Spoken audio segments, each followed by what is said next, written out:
Bienvenidos a Radio Chancho en un nuevo capítulo de Radio Chancho, segunda temporada. Y en esta ocasión, en este viernes 28 de julio, son las 11:28 en la mañana. Tengo el tremendo gusto de estar con Roberto La Lama, que es un viejo amigo, viejo amigo. Y bueno, si estás un poco más viejo que yo, pero tampoco tanto. Eres de la edad de mi hermano, no pasa nada. Pero sí, un tremendo amigo de la marca, amigo mío. Y además una persona que ha tenido una historia muy particular en esta empresa. Y es que Roberto ha sido en muchísimas ocasiones diseñador y me ha ayudado a mí a conceptualizar muchísimo la marca tal como la vemos ahora, y además es músico, es un tremendo cantante, es un fanático del rock clásico, de los Beatles, es también fundador de Strawberry Fields. Salud. Te voy a dejar que el resto lo digas tú, Roberto. Muchas gracias por estar aquí, Roberto. Gracias por tu tiempo. Bienvenido a Radio Chancho. Simplemente esto es un espacio para conversar, para echar una velita, conversar acerca de anécdotas sobre emprendimiento, sobre arte, diseño, lo que sea que aterrice en esta mesa. Bienvenido, Roberto. Muchas gracias. Gracias, Julio. Es un gusto estar acá en Andes, una marca y un sitio que lo siento como mío. Tantas horas de trabajo, de conversación, de ideas, de creatividad que le dimos a la marca y tantos sueños que se van cristalizando y que se han cristalizado. Pues es un honor, es un gusto. Gracias. Me encanta la cerveza del cerdo volador. La cerveza del cerdo. Y como dijiste, ¿no? Una amistad de muchos años, con muchos momentos interesantes, ¿no? Desde tener banda de rock and roll hasta tomarnos una cerveza, conceptualizar las cosas, el Strawberry Fields, como dijiste, cuando teníamos a Andes en el Strawberry Fields, me acuerdo. Bueno, tantas cosas, loco. Qué bien. No, gracias a ti, Roberto, nuevamente. Oye, justo ahorita que estabas hablando, me estaba acordando de tantas historias con Andes y tantas cosas. Y quería dejar el tema del trabajo que hemos hecho en cuanto a la marca para luego, pero no, pero se me estaba quedando ahí en el cerebro, en la cabeza, como que ese momento mágico en que lanzamos la marca. Yo me acuerdo que en primer lugar viniste a conocer la planta. Estamos hablando de hace más de 11 años. 2012. 2012, sí, pero como que a mediados, mayo por ahí. Y estaba armando la planta y tú venías a visitar y ya comenzaste a probar las primeras cervezas que en esa época yo trabajaba solo. Y nos estaremos echando las cervezas. Y no tenía etiquetas. Entonces diseñamos con mi amigo... Bueno, la etiqueta original la hizo la Crisalas. De ahí mi amigo Luis Barona como que le hizo los retoques. Y tú como que le terminaste... Le hiciste que se vea más como publicitario. Más publicitario. Pero además me ayudaste... Porque yo no tenía la menor idea ni siquiera de dónde... De lo que era una imprenta en esa época. Ajá. Entonces tú te encargaste de imprimir las etiquetas. Y me acuerdo que estábamos a punto de lanzar la marca en Ecuador Cultura Gourmet, que fue creo que fue el 31 de octubre no fue en el Bicentenario, fue en el Ichimbía. En el 2012, ajá. En octubre de 2012. Y el evento era, por decirte, el montaje del evento era el miércoles.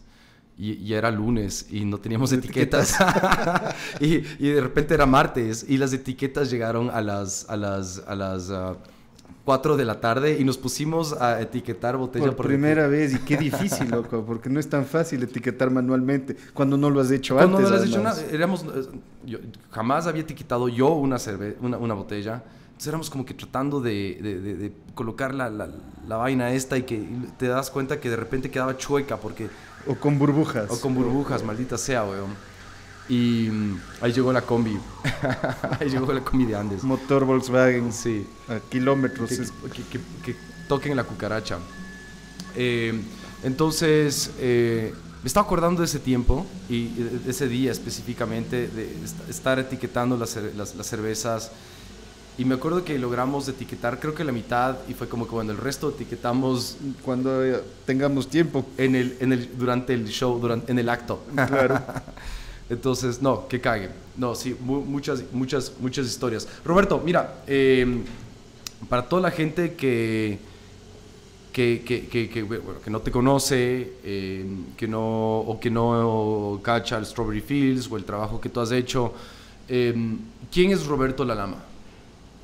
En pocas palabras. En pocas palabras. O hay muchas, como tú quieras. A ver.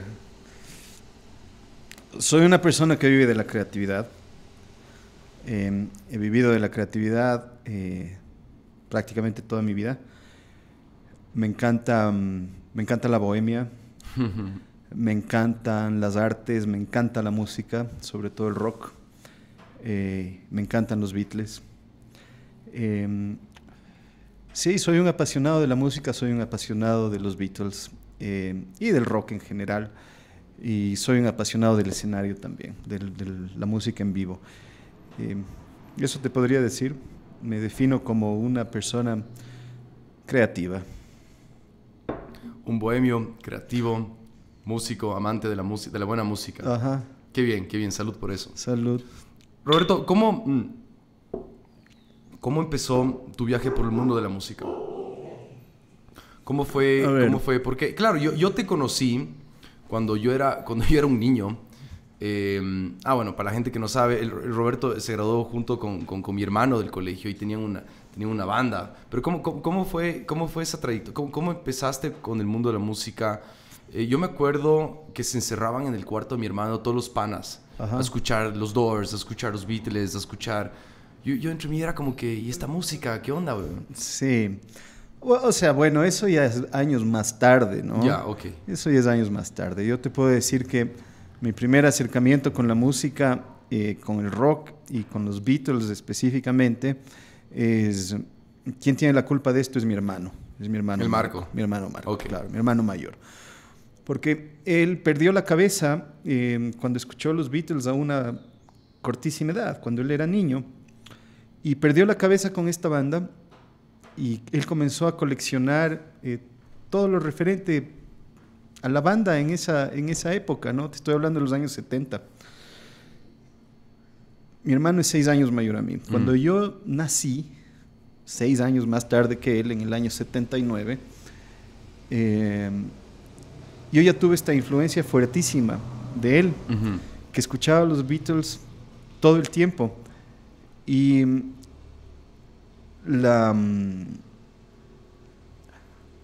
cuando yo tenía 1 año, un poquito más de 1 año, hay esto que me marca a mí, que es el asesinato de Lennon, en el año 80.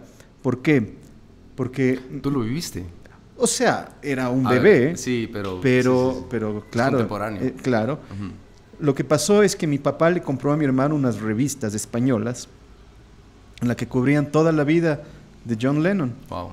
Y yo tenía estas revistas y no entendía muy bien quién era este personaje y quiénes eran los Beatles. Y al mismo tiempo yo escuchaba la música y me quedaba loco, ¿no? Me quedaba extasiado a esa edad, a una temprana edad, de escuchar las voces, las armonías vocales de ellos y la música de ellos. Entonces, ese fue mi primer acercamiento a la música. Como te decía, las armonías vocales para mí me marcaron desde siempre. Entonces, lo que yo hacía era, verás, las grabaciones de los Beatles son en mono, ¿ya? Entonces, cuando tú tocas música de los Beatles en un equipo de sonido, tienes los 2 canales, el derecho y el izquierdo, ¿no es cierto? Entonces tú puedes seleccionar los 2 canales. Si es que tú seleccionas el canal izquierdo, escuchas solo las voces. Okay. Y si pones en el canal derecho, escuchas la música. Entonces, para mí el ejercicio... En los Beatles. En los Beatles. Y debe haber en otras bandas también. Pero yo te estoy hablando específicamente de los Beatles porque ellos eran lo que yo escuchaba y ellos han sido mis únicos profesores de canto, de esta forma.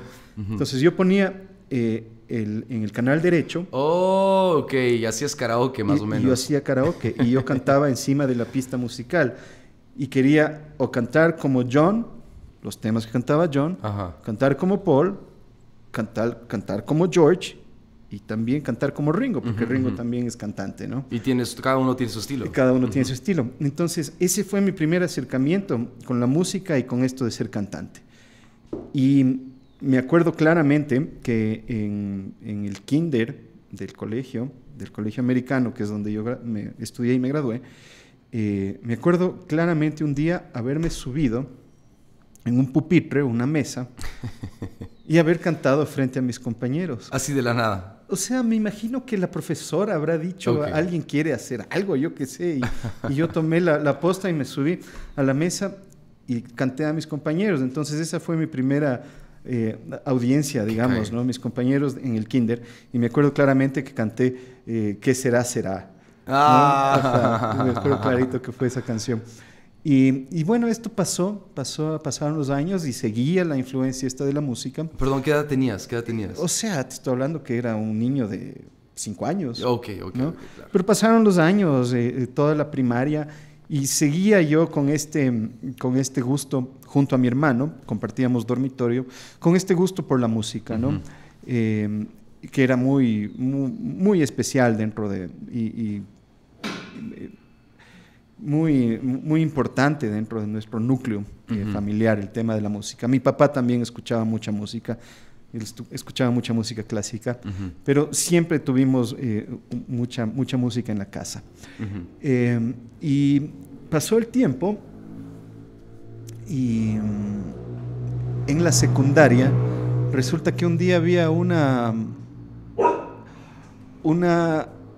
evento, una asamblea que le llamaban en el colegio, en la que mi curso, que yo estaba en segundo curso, debía hacer un acto, ¿no? O sea, armar un recital, un recital o algo teatral, yo qué sé, para todo el colegio, ¿no? Y resulta que el concepto fue el lunes gigante. Lunes gigante, ok. El concepto era emular Sábado Gigante. De Don Francisco, ¿ya? Pero como era lunes, entonces era Lunes Gigante. Entonces en Lunes Gigante iba a haber una banda. Y por esa asamblea se decide hacer una banda en el curso, ¿no? Y nuestro buen amigo Cristóbal Jaramillo, siempre inquieto y siempre buscando cosas nuevas y cosas locas que hacer, decide él lanzarse a armar la banda, y se acordaba de que a mí me gustaba cantar y que podía ser un buen cantante, y me invita a ser parte de esta banda. Wow. Esto fue hace más de 30 años. Estoy hablando que esto fue, 30, en el 93, 92, 93. Wow. Ajá. Y entonces hicimos una banda de la que tu hermano era parte, y esa fue la primera vez que yo tuve una banda de rock, ¿no? Tenía 13, 14 años. Eso te iba a decir más o menos, ya eran adolescentes. Adolescentes. Teníamos 13, 14 años y empezábamos con este tema del rock, que para mí era lo máximo, pues imagínate, ahora tener el poder, además de un micrófono en la mano, ¿no? Y poder persuadir a toda una audiencia y entretener a una audiencia, eso me marcó. Y ese fue el primer show que hice en vivo, y ya, el resto es historia. El último fue hace una semana. Sí, en el Teatro San Gabriel. En el Teatro San Gabriel. Qué bacán. Bueno, ya te voy a preguntar acerca de eso. Y bueno, se forma esta banda, y esa es la primera banda, Cártel. Cártel, ajá. Tal cual, Roberto... Cora primero. Cora. Se llamaba Cora. Se llamaba Cora porque el Emil Klein, que era el baterista, un año menor a nosotros, en la casa de él tenían este instrumento... creo que era de la India, o Medio Oriente, yo qué sé, un instrumento de cuerdas. Y le preguntábamos, ¿y esto qué es? Me decía, eso se llama una cora. Wow. Entonces el primer nombre de la banda fue Cora. No duró nada ese nombre. Y después fue Cártel, y por un cortísimo tiempo se llamaba Coras Cartel. Coras Cartel. Oye, me acabas de dar un flashback de esos de la infancia, güey. Eso que güey. Cora, yo sí. Ajá. Creo que me acuerdo el nombre, güey. Sí. Creo que el Daniel nos decía, tengo una banda que se llama Cora. Cora, claro. Y de repente era Cartel. Era Cartel. Claro, claro. Ajá. No, hijo de perra. No he escuchado ese nombre en 30 años. 30 años, güey. Salud. Salud. Que cague. Bueno, entonces empieza Cartel con el elenco que siempre fue, me imagino. Ah, sí, los mismos integrantes. Sí, los mismos integrantes. Era el Felipe Durini en el bajo, Daniel Espinosa en el teclado y en la armónica, Cristóbal Jaramillo en la guitarra, Pablo Castro en la guitarra y Roberto Lalama en la voz. Y todos tenían pelo largo. En esa época Menos no. el Felipe. Menos el Felipe, obviamente. Obviamente. En esa época todavía no teníamos pelo largo. Eso ya fue cuando estábamos en un quinto sexto curso. Ya. Ajá. Sí. Sí, me acuerdo, los pelos largos. Sí, claro. Sí tenía pelo en alguna época, alguna vez tuve. Qué cague. Y me acuerdo del pelo largo perfectamente, además porque mi hermano hizo el curso de aviación y en el bautizo les echan el aceite encima y estaba con sus pelos asquerosos ahí. No me acuerdo si se los cortó, pero no creo, porque después se fue a estudiar a los Estados Unidos y los primeros años de tu hermano en los Estados Unidos tenía un pelazo, lo que tenía hasta acá. Hijo de perro. Sí.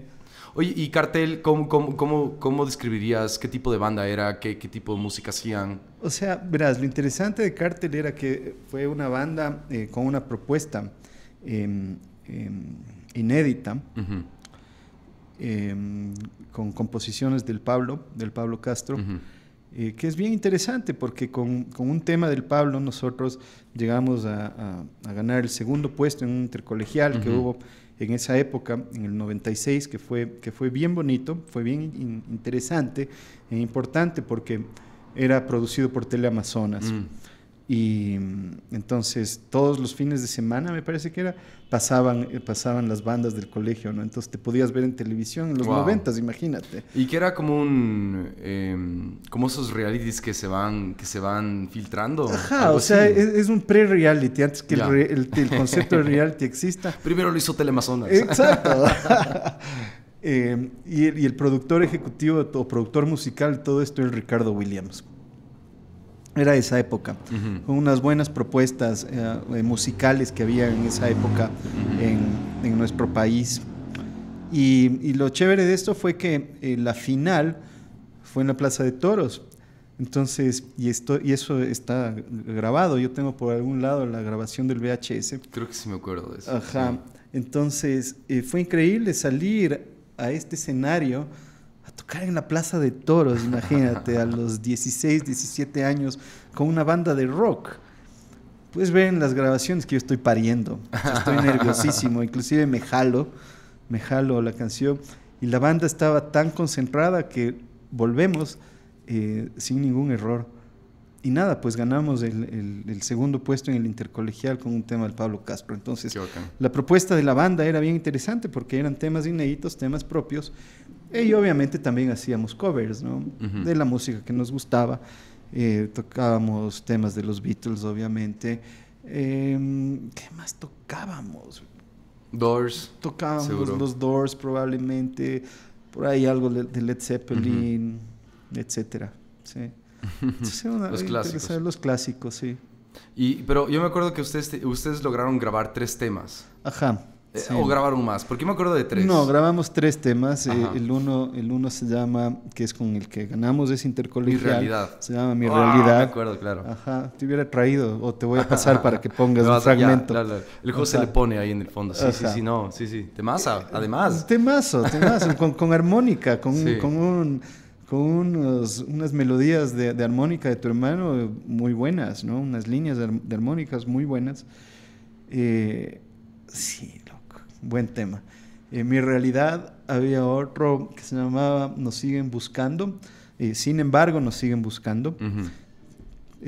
Esos 2 temas del Pablo Castro. Y el tercer tema, teníamos que grabar 3 temas. No sé por qué teníamos que grabar 3 temas, pero grabamos 3 temas. Entonces, el tercer tema no había. Entonces compusimos con el Pablo en el estudio, si no me equivoco. Esto sabrá corregirme el Pablo si es que él se acuerda. Pero creo que fue en el estudio ya que compusimos ese tercer tema que se llamó Tres, justamente por eso.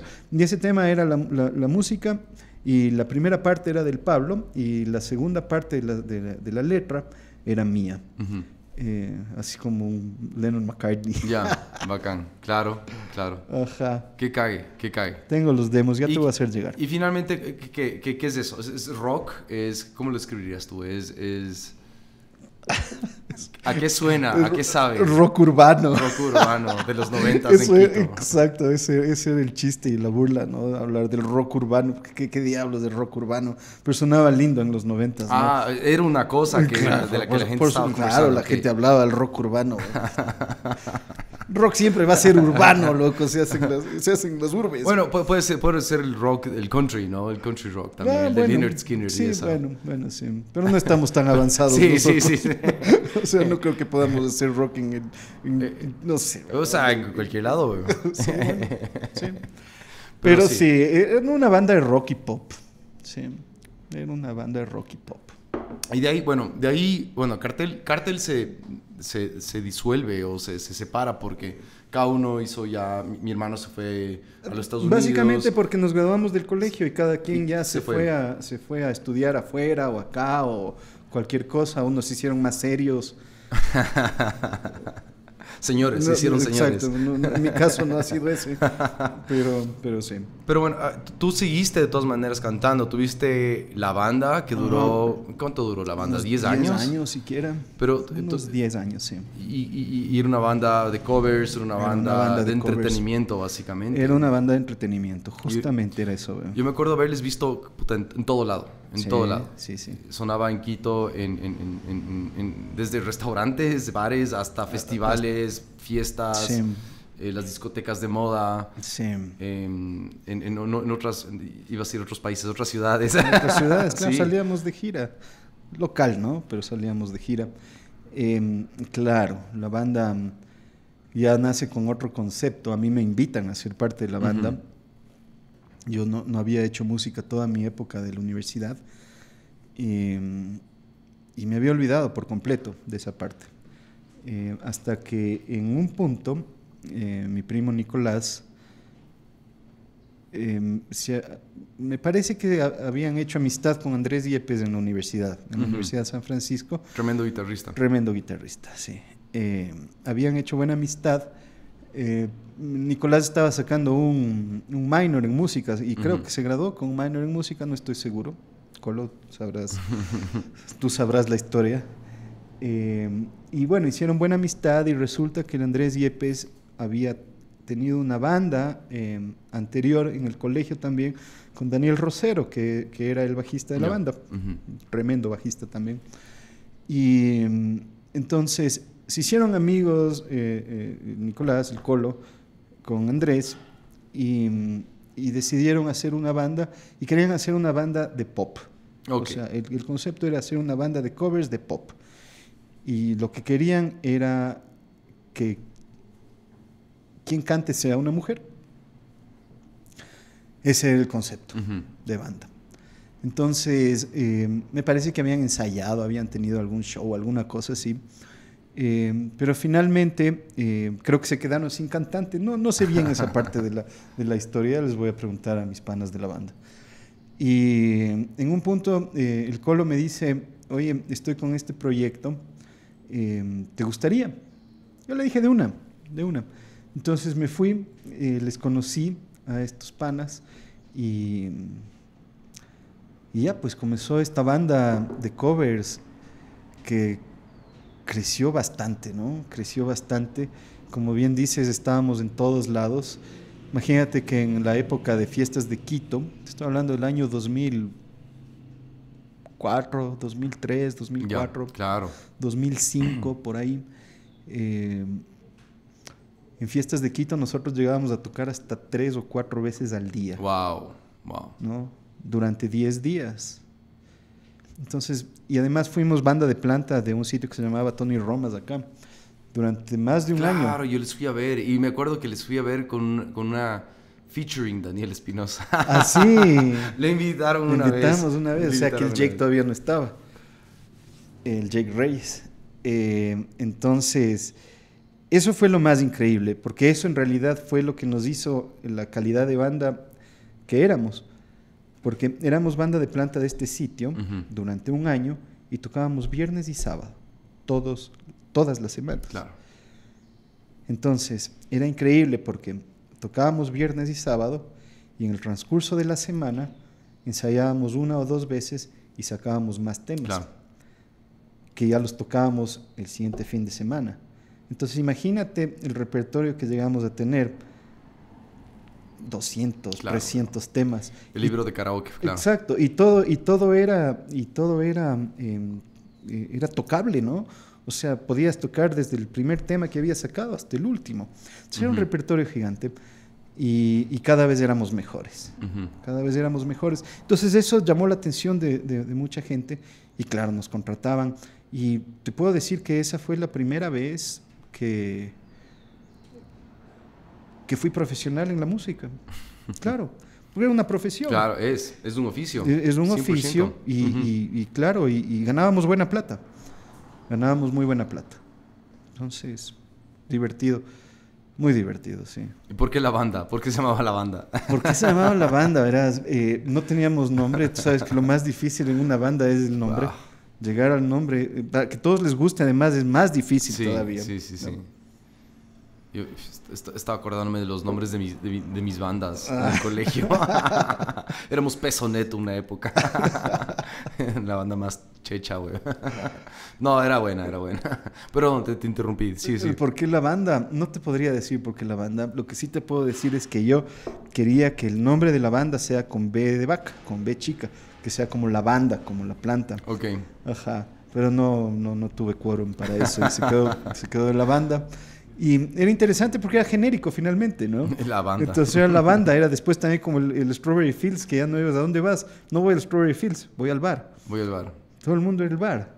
Vas hoy noche al bar, vas noche al bar. Claro. Entonces era interesante, ¿no? Y si lo ves así también publicitariamente funciona muy bien.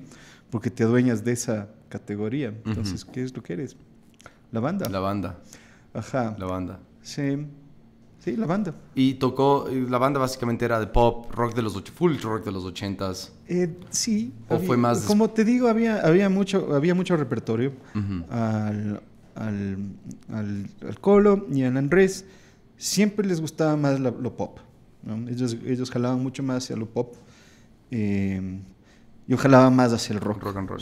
Siempre hacia el rock. Y ahí el Jake y el Daniel, como son así tan multifacéticos dentro de la parte musical, se adaptan a lo que quiera. Entonces, y ellos también proponían buenas cosas. Pero sí, hacíamos temas de los 80s también. No tantos, okay, creo. Más habían temas de los 90s, porque nosotros... somos de una generación que fuimos adolescentes en los 90s. Entonces, jalábamos bastante hacia eso y hacia la primera década del año 2000. Me acuerdo que les gustaba mucho ese pop de Pink, por ejemplo, ¿no? Les gustaba mucho a Andrés Yepes y al Colo. De Pink. Pink. La cantante que además está guapísima. Le vi ayer cantando, está así guapísima. Pero ya debe tener unos 50 ¿Mi edad? años. No, ok. No todavía. Okay. Pero no todavía. Sí, eso te puedo decir. Que cae. Hoy, justo ahora que estás hablando de la música de los 90s, ¿cachas que... cachas que full gente piensa que los 90s fue como una década perdida en la música y es como que es tan incorrecto. O sea, totalmente.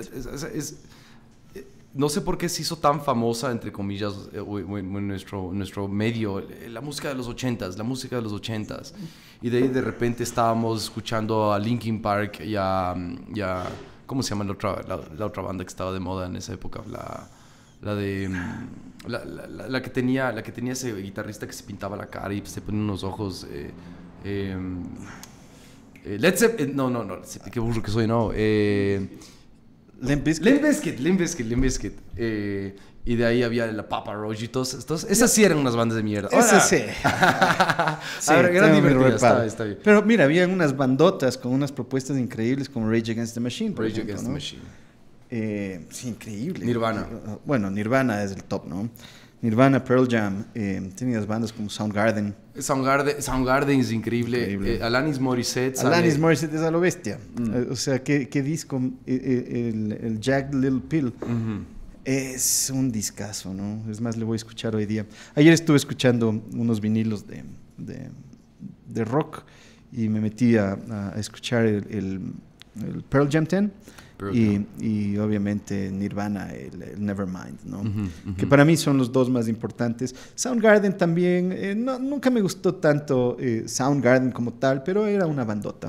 Pesado, era bien loco, ¿no? Sí. Era bien loco, pero tenía su... Es un tema de gustos, pero había unas propuestas musicales increíbles, ¿no? No, los Red Hot Chili Peppers también. Los Chili Peppers, sí. Claro. Que tampoco han sido, yo no he sido tan favorita, fan, sí. Pero, claro, es una propuesta increíble, ¿no? Love Roller Coaster. Sí, no. Los Chili Peppers son la bestia. Salió también... Exhibicionistas. ¿Cómo? Exhibicionistas. Totalmente. Claro. Totalmente. Te iba a decir, en esa época, Offspring también comenzó a sonar. Offspring, sí. Me compré el disco y le vendí. No me gustó para nada ese disco. El Smash era el famoso. Era uno de una portada de un esqueleto. Había Smash. ¿Smash se llamaba? Sí. Sí, verás, dos discos que... El uno sí me arrepiento de haberlo vendido. En los 90s tener un CD no era tan fácil, pues. Eran caros. Podías comprar en Tower Records y había también un sitio que se llamaba La Bodega del Compacto. Okay. Que esto era diagonal a la Plaza de Toros, al lado de la Bola de Oro.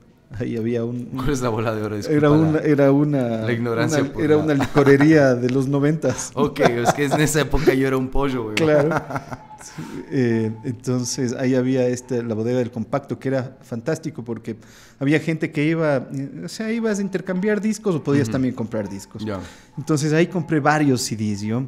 Tampoco eran baratos, pero eran un poco más asequibles, digamos. Entonces hay dos discos que yo me acuerdo haberlos ido a dejar en la bodega del compacto.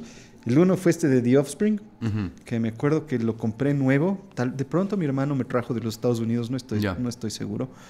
Y me acuerdo haberlo escuchado y además de la canción esta de You Gotta Keep Them Separated, el resto me pareció pésimo. Debería volverlo a escuchar, de pronto ahora me gusta. Pero me acuerdo que ese lo dejé, el uno. Y el otro que sí me arrepiento totalmente es el Unplugged de Nirvana. Claro. Porque en los 90s no me gustaba Nirvana. Ahora me encanta. Yo creo que es la banda más importante de los 90s. Pero ahí no era tan fan yo de Nirvana. Y ese Unplugged es una maravilla. Claro, es el Unplugged que definió los 90s. Totalmente. Tal vez, ¿no? O sea, es el momento más alto de la banda además, ¿no? Y es la década de MTV. Y es la década de MTV. Después de eso... Después vinieron las Kardashians. Sí, qué terrible. Sí. Después de eso se vuelve en un canal de realities. 100%, güey. O sea, el de Ozzy Osbourne estuvo divertido. Nadie se daba cuenta que el man en realidad tenía Parkinson desde esa época, güey. Oye, Roberto, cambiando un poquito de tema... hablemos un poquito acerca de el bar. ¿Cómo es esa historia, el Strawberry Fields? Porque está directamente también conectada, pienso yo, a todo el aspecto de tu vida que tiene que ver con la música, pues. Sí, como te decía hace un momento, el tema de los Beatles es muy importante en mi vida. Es una banda que a mí me marcó, me sigue marcando. Les sigo estudiando. Siempre hay cosas que aprender, siempre hay temas en los cuales tú puedes seguir escarbando y soy un fan, ¿no? Soy un fan y me gusta mucho la historia. Yo contaba la historia de los Beatles desde niño, les contaba a mis compañeros la historia de los Beatles y nada, pues la historia de los Strawberry Fields es compleja y sencilla al mismo tiempo. A ver, bueno, tú lo lograste, yo lo logré, tener el sueño de todo adolescente, que es llegar a tener un bar. ¿Quién no ha querido, qué adolescente no ha querido tener un bar? Pocos lo logran. Bueno, nosotros lo logramos. Yo siempre había querido tener un bar, como te decía, me encanta y siempre me encantó la música, la bohemia, la noche, los personajes que están en la noche, Sí. Los bares. Culpable mi hermano de nuevo, porque él me metió a un bar a los 14 años. Y de ahí me acuerdo que me llevó al Cats también cuando tenía unos 15 años. Y me acuerdo haberle visto a la Hot Chocolate Blues Band en el Cats esa vez, Claro. en vivo. Tocaron unos temas de Eric Clapton, que recién había sacado 24 Nights, y tocaron unos temas de los Doors también. Entonces, a mí el tema de los bares me apasionaba desde peladito. Es que para mí el bar es un punto, por un lado, de encuentro, pero también, claro, es donde te topas con tus panas, cuando recién recién empiezas a salir con una pelada, vas a un bar, y es un lugar en donde, pero aparte de eso, es un lugar en donde la gente simplemente está siendo sí misma, ¿cachas? No hay protocolos. Bueno, depende del bar. Sí. Sí, hay unos bares en donde, chucha, tienes que claro, más bien ahí tienes que ir al protocolo. El bar de la revista Cosas, sí, güey. Es como que, maldita sea, güey. Pero un bar de verdad. Ajá, o sea, sí. Exacto, sí. Entonces, ¿cuál es la historia, pana? Siempre habíamos querido, o yo siempre había querido tener un bar. Y esto es en el año 2005, entre el 2005 y el 2006. Por temas profesionales en publicidad, nosotros estábamos trabajando en mi agencia, en Ojo Rojo, estábamos trabajando la cuenta de Ron Abuelo. Ron Abuelo era una marca nueva que se estaba introduciendo al mercado, y eso nos permitió hacer muchísimas cosas. El tema de la banda, por ejemplo, ¿no? Nosotros llegamos a hacer una banda que era auspiciada por Ron Abuelo. Entonces, donde estaba Ron Abuelo, iba la banda. Sí, me acuerdo. ¿No es cierto? Sí. Era maravilloso, pues era buen negocio para todos. Y creo que el Colo se encargaba de eso, Exactamente. de esa conexión, ¿no? Exactamente. Entonces, manejábamos la comunicación de esta marca que estaba introduciendo en el mercado. Y como estaba tan ligado al tema del entretenimiento, de los restaurantes, gastronómico, toda la cosa, entonces resulta que ellos comenzaron a auspiciar y a entrar a muchos lugares en la Mariscal, que en esa época fue como que floreció la Mariscal, ¿no? Y parecía que se podía rescatar la Mariscal, y tuvo su época. Y nosotros estábamos vinculados con esto de los locales, de la Mariscal y de Ron Abuelo. No sé si hay cómo decir la marca, pero bueno, en vivo estamos haciendo publicidad. ¿La marca de quién? De Ron Abuelo. Ah, ya ni modo. Entonces, resulta que un día nos llega la noticia de que había un local que estaba en alquiler. Era el Patito Feo. No, era un local que nadie quería. Así se llamaba el local. No. Yo te digo ahorita que el Patito Feo porque nadie le quería. Era un local ahí en plena Calama y Juan León Mera, al lado del Novar, que era un local en realidad que no, o sea, no dabas un peso por ese local. Entonces nos vienen a decir, oye, ¿sabes qué? Está de alquiler este sitio, ¿les interesaría? De una, vamos a ver, vamos, ya, no importa, nosotros vemos cómo le transformamos. Pero eso le dijeron a la banda. No, esto llegó a mi oficina, llegó a Ojo Rojo, sí. El Piñas, el Pablo Cepeda llegó un día a Ojo Rojo, porque él trabajaba en Ron Abuelo, y dijo, oigan señores, hay este local ahí en la Mariscal, que está de renta, ¿quieren? Y dijimos, de una. Pero no teníamos idea qué hacer, o sea, fue como que no teníamos un plan de abrir un bar, sino que simplemente nos llegó la oportunidad de un local. Ajá. Entonces, ok, ya, vamos a coger este local, ya, chévere, de una. ¿Qué vamos a hacer?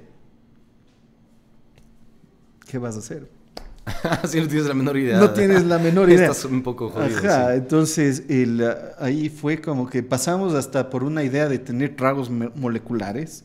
Wow. Imagínate, porque estaba de ¿Cuáles eran moda. los tragos No moledores? tengo idea hasta ahora que es un trago molecular, pero estaba de moda, ¿no? Sí. Los tragos moleculares o los cócteles moleculares. Me acuerdo que había un bar de oxígeno Sí, ahí por la te Mariscal, ponías unas ¿no? rodadas en las... Que creo que era del Aldo Rocco, no estoy seguro, pero creo que te era conectabas a esta red de tuberías que estabas ahí tripeando supuestamente. exacto. Entonces, era esta época, ¿no? Antes del boom del internet, imagínate. Antes de los teléfonos inteligentes que estaban próximos a llegar. Y entonces, el local ya bueno, entonces tuvimos todas estas ideas y yo no me estaba dando cuenta que estaba sentado sobre, como dicen, estás buscando el caballo, montado en el caballo. Claro. ¿Ya? No me daba cuenta de que, claro, yo había coleccionado durante ya décadas materiales de los Beatles. Mi dormitorio y mi oficina era como Andes, pero solo de los Beatles. Solo de los Beatles, sí. ¿No? Y no me daba cuenta de esto, pues. Hasta que un día me llegó así como que, oye, pana, pero el bar tiene que ser de los Beatles, Claro, pues. güey. Y se tiene que llamar Strawberry Fields. ¿Por qué? ¿Por qué Strawberry Fields? Porque es un lugar que existe. Ok. Es un field, es un... O sea, claro, Strawberry Fields es un sitio que está en Liverpool, Ujú. que Ok. es... Ajá. Disculpa la Sí, ignorancia. sí, es un campo de fresas que era del Salvation Army de los británicos, que se hizo en los años 40 para los guaguas que se quedaban sin papás Wow. por la guerra. Ujú. Ellos les acogían. Entonces, Strawberry Se Fields. llamaba Strawberry Fields. Ajá. Entonces, es un sitio que existe. Entonces, Hasta ahora. hasta ahora. Wow. No sé si siga existiendo como este refugio, pero Strawberry Fields existe. Y claro, pues tiene que ser Strawberry Fields. Además, porque Strawberry Fields es un tema de John Lennon, que es mi Beatle favorito a veces. Y A veces es un pesado. exacto. A veces es muy egocéntrico, muy narcisista. Como los otros Beatles, o como todos. Pero tenía que ser Strawberry Fields por ese tema. Porque además es un tema muy importante en la carrera de los Beatles, ¿no? Es un tema que hay un antes y un después para mí en Strawberry Fields, ¿no? Es como un momento de transición. Entonces, siempre me gustó el nombre y ya pues decidimos abrir los cajones, sacar todo el merchandising, sacar los discos y hacer ese ejercicio de desapego de lo que tenías guardado con un cuidado así que le cogías como un museo. Claro. Al día siguiente estaba pegado en una pared donde habían borrachos que estaban o robándose o rayándole o lo que sea. Y ese es el origen. Claro, y en un Quito, en un contexto en donde ni siquiera hasta ahora, bueno, tal vez ahora es un poco mejor, pero en un contexto de Quito en donde si ponías un lindo cuadro en la pared se te lo llevaban. O sea, Yo me acuerdo, yo tenía un cliente, me acuerdo que le entregué esos lindos artes del chancho, uno de esos que imprimimos en lienzo. El lienzo, y ajá. les pusimos esos marcos bien bonitos que consiste en San Antonio de Ibarra. de Ibarra. Tallado, creo que a mano, así. Sí, hermosos. Y el man le tenía clavado con tornillo y taco, güey.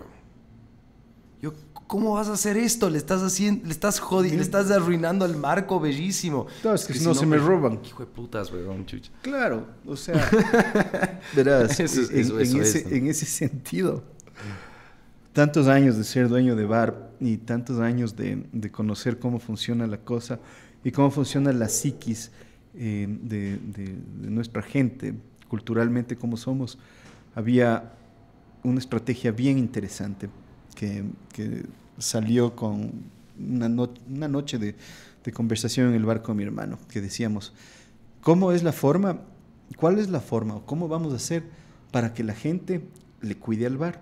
Uh-huh.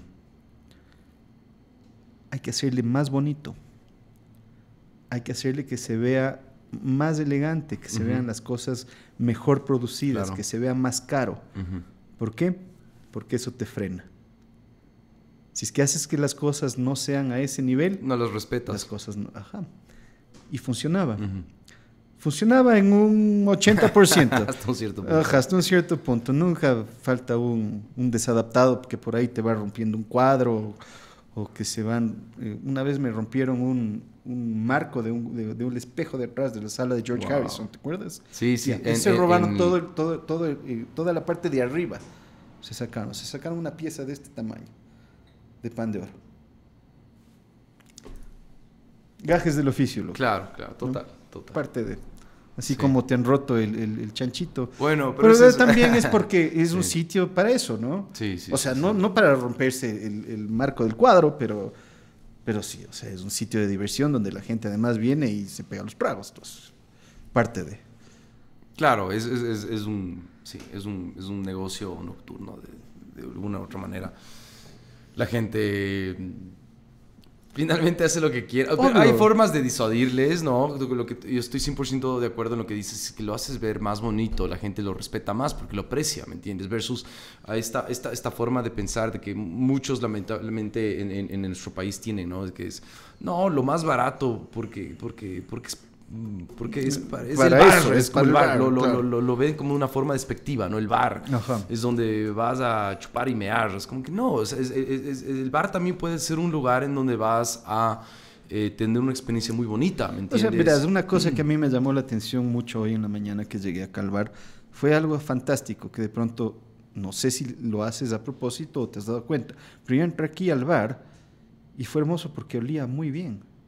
¿A qué olía? Bien, o sea, bien, a limpio. A limpio, A sí, que se ha sí. pasado los trapos, a que Sí, se está sí, sí. limpiando, a que Ujú. se le está dando cariño al negocio. Ujú, claro.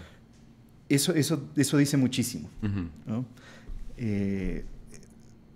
Te imaginarás a todos los bares que he ido a tocar en la mañana, Claro. cuando les ves con la luz encendida. Huelen a... O sea, también es rock and roll, ¿no? Sí, sí. Pero claro, hay niveles. Y conceptos y formas en las que la gente se relaciona con el espacio también, ¿no? O sea, yo no creo que lo uno es excluyente del otro, ¿me entiendes? Aquí es un lugar nocturno, venimos a tomarnos unas buenas cervezas, venimos a comer. ¿Por qué no podemos tratar este espacio también con un mínimo cariño, ¿me entiendes? Así Un es. mínimo cariño que hace que se vuelva más amigable, más... Así es, y además el bar a la final es para el consumidor, pues es tu bar, llevas ese concepto, lo trasladas a tus clientes, ¿no? Hacerlos que sean, que ellos sean los dueños del espacio. Creo que de eso se trata, porque cada quien tiene su bar. Sí. Yo creo que también, así como dueños así como los clientes tienen que ser dueños del espacio, también es la gente, creo yo. Porque finalmente la gente que te sirve a los clientes se contagian de esa chispa, de esa magia, cultura, de llegar a su lugar de trabajo y saber que que se exige que se trate con un mínimo de respeto. No sé. Creo que todo es interrelacionado. Sí. Oye, José, ¿será que me puedes ayudar con un refill? Dos refiles. Muchas gracias. Lo que sea, pero yo, Blond y Roberto está tomando pale ale. Bueno, este es un podcast en donde tenemos ese tipo no son pausas. Lapsus. Son lapsus, exacto. Estamos en un bar. Claro. Es lo que pasa en un bar. Sí, que muy chistoso, durante la pandemia era mala palabra decir bar, güey. O sea, para ciertos sectores de la sociedad hasta ahora sigue siendo mala palabra. Hasta ahora sigue siendo mala palabra, pero especialmente en la época de la pandemia porque te clausuraban. Eras un enemigo del Estado. Siempre vas a ser un enemigo de la sociedad, del Estado, no de la sociedad. Pero en nuestros países, en otras sociedades, el bar o los pubs, yo lo llamo a nuestro bar, yo más tiendo a llamarle como pub. Ajá. Además porque no damos coctelería, sino es como que más tradicional, cerveza, ales, Ajá. yo qué sé, ¿no? Y hay un concepto gastronómico detrás también, pero finalmente es muy parecido, siendo lo mismo. En esa época nos hicieron sentir como criminales, como gente igual de malos que el COVID.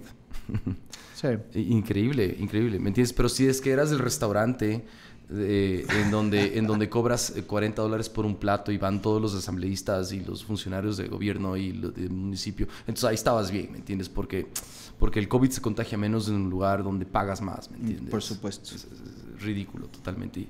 Pero bueno, gracias. Esto es Pale Ale. Gracias, Pale Ale. Salud. Salud. ¿De qué tan grandes son estos vasos? Porque no tengo idea. serán de medio litro, o sea, creo que son más grandes que nuestras pintas. No sé. Pero en todo caso, a ver, el Strawberry Fields es un bar de los Beatles. Ya me contaste un poquito acerca de tu experiencia cuando tuviste esta revelación, cuando empezaste a escuchar los Beatles. ¿Cómo fue todo ese viaje en posicionarte como el bar de Quito de los Beatles? ¿Qué anécdotas te trajo eso a la vida? A ver, verás, o sea, soy publicista y eso me ha dado muchas ventajas en mi vida dentro de esto de la creación de marcas y el posicionamiento de marcas.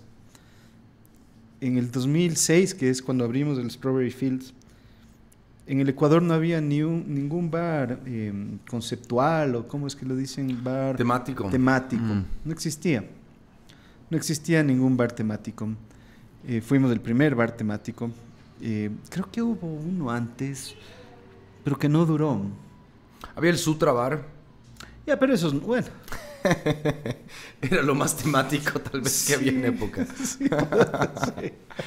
Pégate un orgasmo. Pégate un orgasmo. Un Sex on the Beach. Sí. Exacto.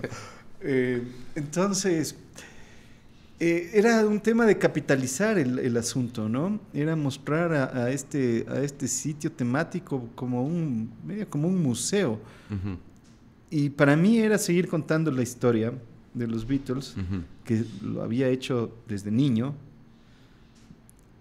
pero ahora ya con una sucursal, o sea, de una manera ya... el museo. Ajá, o sea, con material didáctico, ¿no? Aquí está la camiseta que Lennon utilizó en el 74, yo qué sé. Entonces, el concepto era ese. No teníamos tan claro lo que queríamos. Uh-huh. Lo que sí teníamos muy claro era lo que no queríamos. Uh-huh. Entonces, ese fue una ventaja competitiva frente a nuestros competidores, porque mientras nosotros estábamos poniendo All You Need Is Love, el bar de al lado... Y el gobierno. All You Need Is Ecuador, perdón. Estaba poniendo la gasolina. Y el bar de al lado estaba poniendo la gasolina. Y el de al lado la gasolina. Y el de al lado la gasolina. Y el de al lado la gasolina. Hasta ahora es así, ¿no? creo yo. Sí. Y nosotros éramos el único que estábamos poniendo All You Need Is Love o Communication Breakdown de Led Zeppelin. Y alto. Claro. ¿No? Como tiene que ser, tiene que ser. Como se tiene que escuchar, ¿no? Uh-huh. Entonces, eso nos ayudó a posicionarnos enseguida. Y después ya en un esfuerzo de comunicación, de posicionamiento,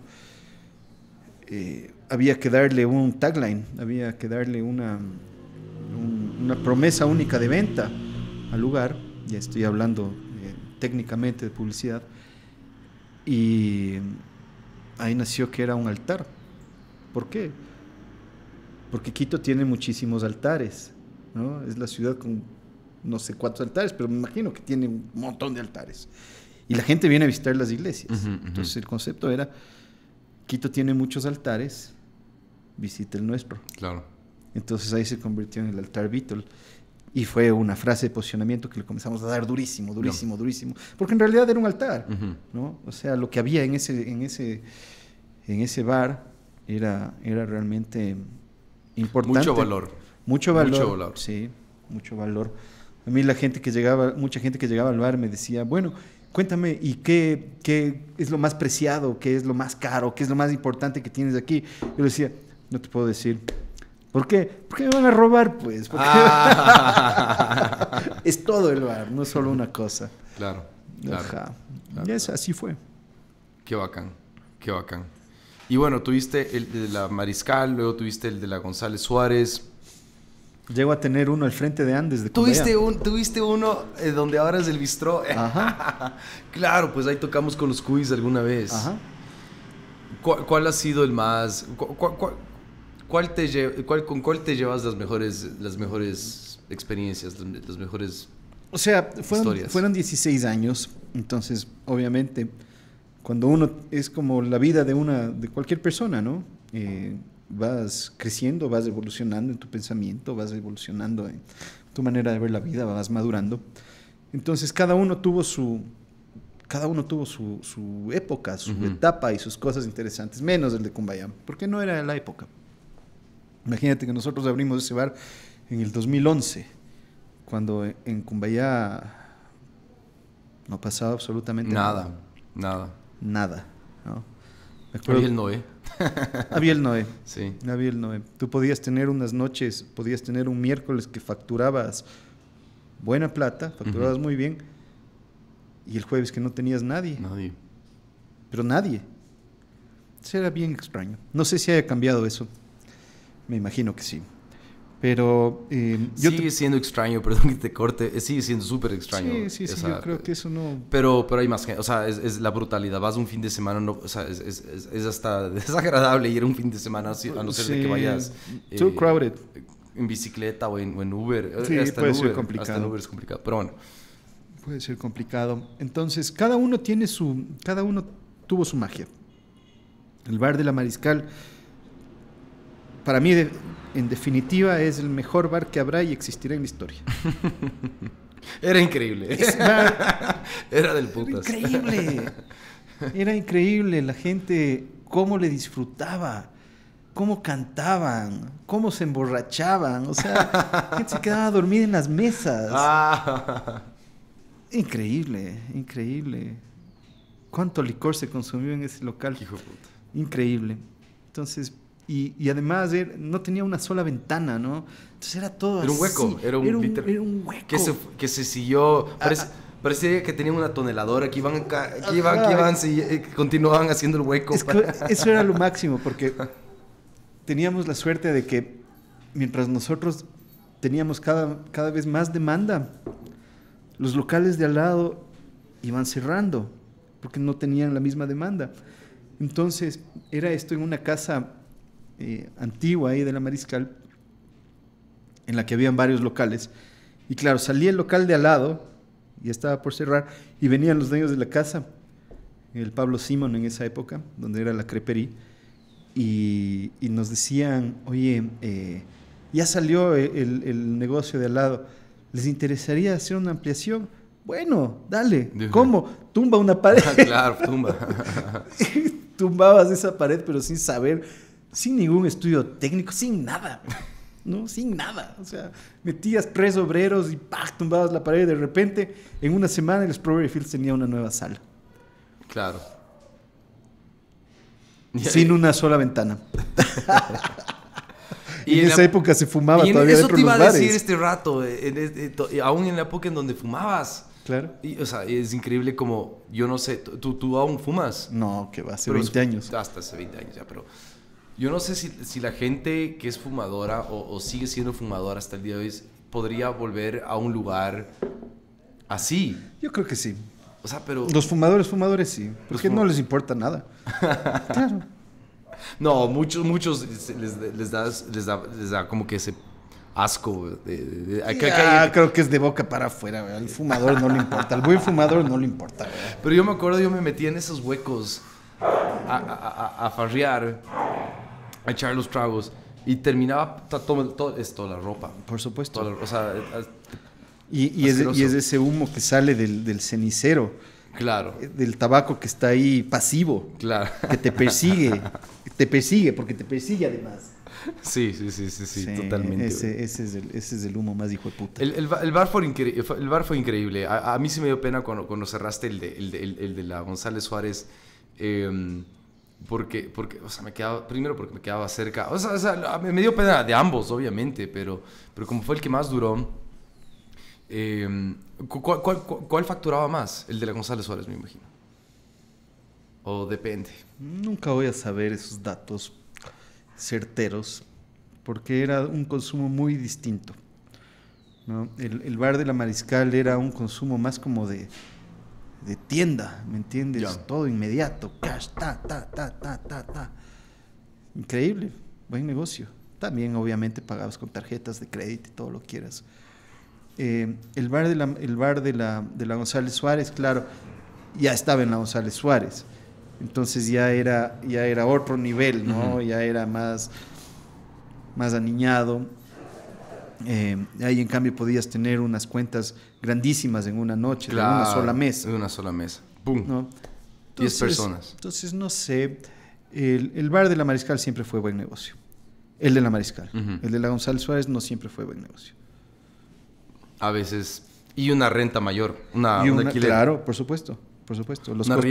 Los costos fijos eran muchísimo altísimos. mayores. Ajá. Entonces. Qué loco. Ajá. Qué loco. A veces no todo lo que brilla es oro, como es que dicen. Total, güey.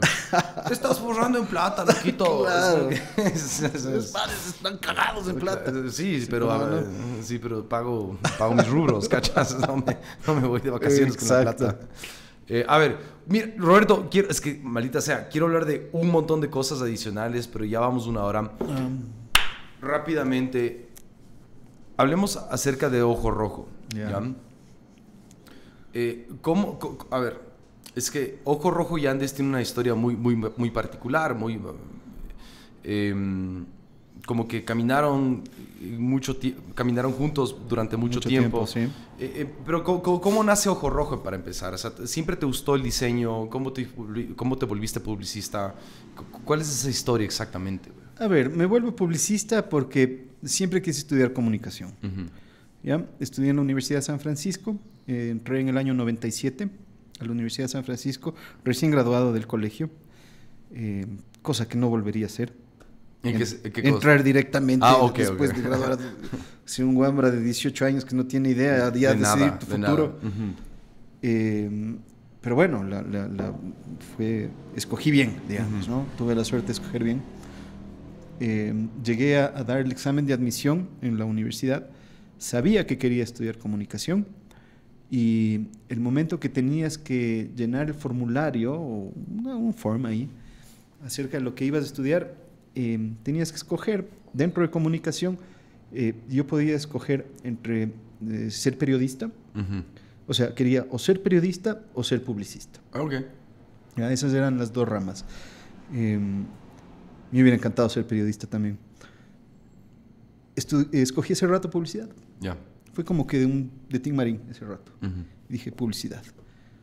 Escogí publicidad y me gradué de publicista en la Universidad de San Francisco en el 2001 o 2002, no me acuerdo.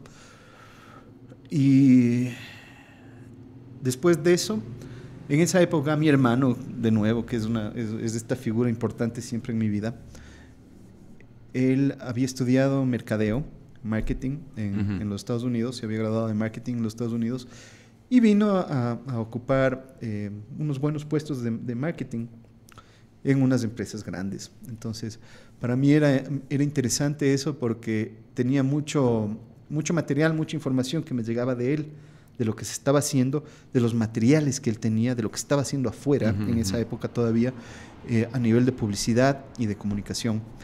Entonces, él al ser un gerente de mercadeo en una empresa, trabajaba con agencias de publicidad. Y eso me llevó a que yo haga una pasantía en una agencia de publicidad con la que mi hermano estaba trabajando. Ya. ¿Ya? Entonces esa fue la primera vez en Guayaquil.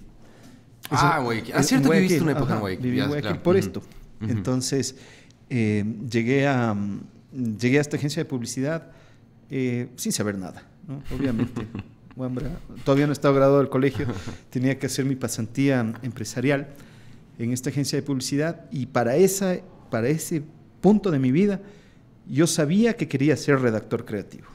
Siempre me gustó escribir, tengo buena redacción, siempre me gustó contar historias y el tema de la creatividad enfocado ya hacia la comunicación.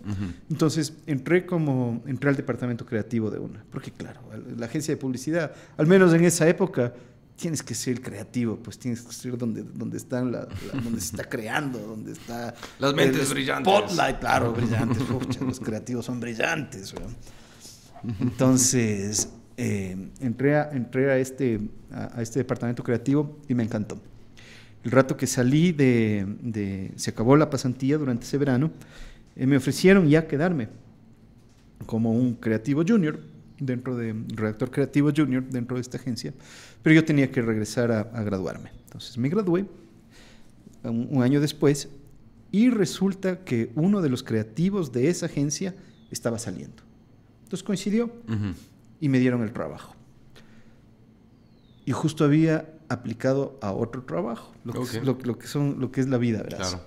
Y cómo te puedes llevar por una decisión, cómo te puede cambiar el rumbo de todo. Y yo apliqué a un trabajo en Klein Tours en esa época.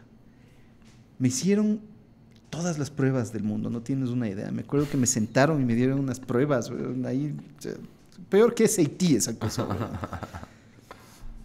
Y pasé todas las pruebas y me ofrecieron el trabajo. Y yo o podía entrar al departamento de comunicación de Klein Tours, o podía irme a esta agencia de publicidad en Guayaquil a perseguir el sueño de ser creativo. Me fui persiguiendo el sueño. Y a Guayaquil. Para un cambio. Y ese fue mi inicio en la publicidad como creativo. Al poco tiempo, un año y medio, una cosa así, regresé a Quito porque tuvo unos problemas ahí administrativos de esa agencia y quebraron finalmente. Malas decisiones. Emprendimiento. No era emprendimiento, era una agencia consolidada. Pero bueno, regresé y fui a golpear puertas y tuve la suerte de que me contrataron en una agencia de publicidad que se llamaba VIP Publicidad, de Gustavo Vallejo, del Cabezón Vallejo, que había sido mi profesor en la universidad. Entonces entré a VIP Publicidad como creativo y trabajé en VIP un par de años, unos 2, 3 años tal vez. Hasta que me di cuenta de que yo era demasiado rebelde, siempre fui muy rebelde. Muy rebelde y era muy inmaduro. Y no, esto no es para mí, yo no puedo tener jefes, yo soy un alma libre, yo soy creativo. Guambra, ¿no? Guambra. Entonces, no, estoy harto de esto. Yo soy lo suficientemente bueno como para poner mi propia agencia de publicidad. Pana, tenía 25 años, 25, 26 años. Y nada, pues me lancé al agua con ojo rojo. Y ¿cuántos años son? 2005 son 18 años. 18 años por ahí, sí. Son 18 años desde que trabajo en publicidad on my own, buscando mis cuentas, buscando mis clientes, haciendo mi networking y siendo feliz, haciendo lo mío. Siendo feliz. ¿Qué es la felicidad para ti, Roberto? Sí, la felicidad es poder estar un viernes a las 11:30 de la mañana tomando una cerveza y hablando de las cosas que me gustan. Exactamente. Salud. Eso es ser feliz. Oye, ¿y cómo describirías el trayecto de Ojo Rojo junto con Andes? Mágico. A ver, para la gente que no sabe.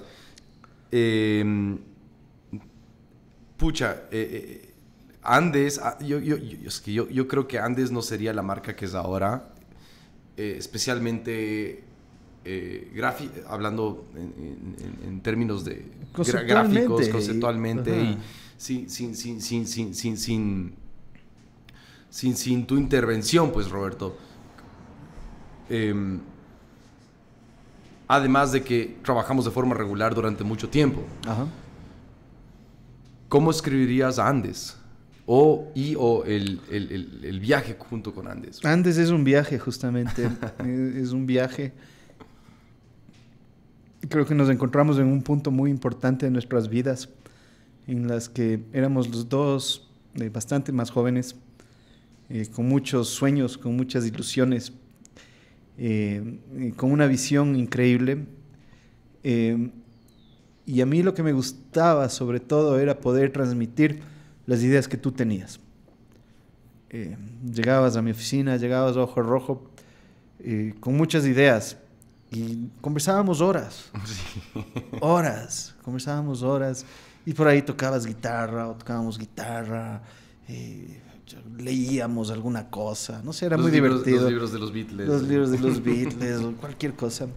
Y de ahí sacábamos ideas. Y era un inicio y era crear esta marca, que tú la tenías muy clara, pero no sabías cómo canalizarla. Sí, claro, confusa, pero sí. Ajá. Entonces era un ping-pong interesantísimo, todo lo que conversábamos, y te digo, para mí sí, en realidad fue un viaje. Verlo cristalizado, o sea, verlo aquí es... En un espacio físico. En un espacio físico. Es maravilloso. Andes para mí siempre va a ser una de las marcas que yo más quiero.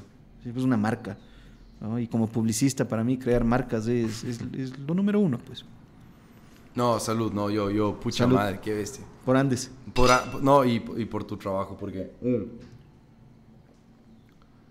En esa época especialmente en la que me resultaba tremendamente complicado comunicarme y hacerme entender con las personas. Al menos sentía que podía hacerme entender contigo y con toda la línea gráfica de la marca. Claro. Y fue, o sea, es muy chistoso porque siento que creamos tanto, y en tu computadora debes tener como que...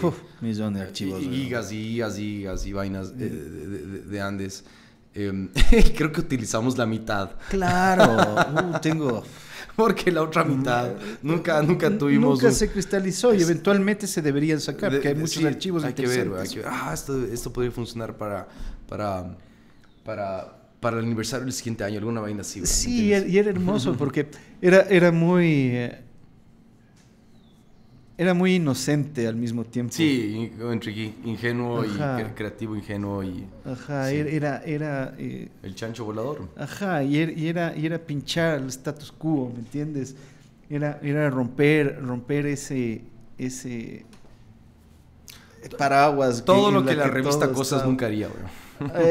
No solo la Cosas, güey. Sí, bueno, el bar revista Cosas, ya, que hay de esos, hay varios. Y claro, verlo, como te digo, verlo cristalizado, verlo funcionando, esta idea del podcast, conversamos hace tanto tiempo, Radio Chancho, los logotipos, las texturas, el surrealismo, hermoso. ¿Qué crees que es lo más creativo que hemos hecho en Andes? O sea, Ojo Rojo Andes. Hijo, lo más creativo.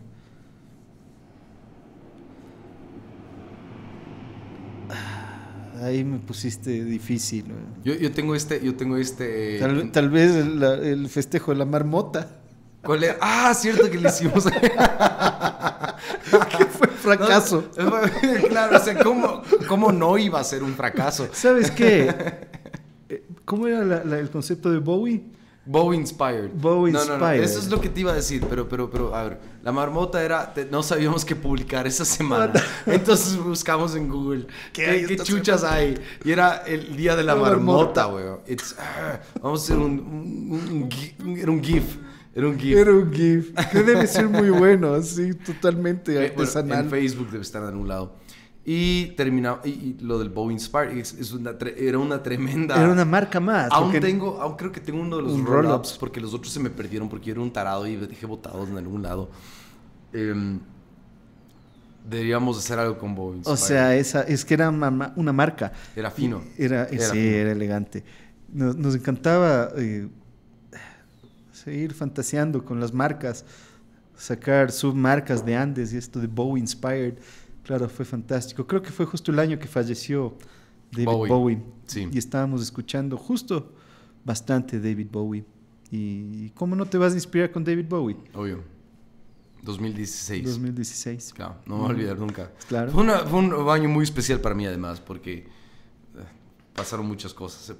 la muerte de Bowie, tanta huevada.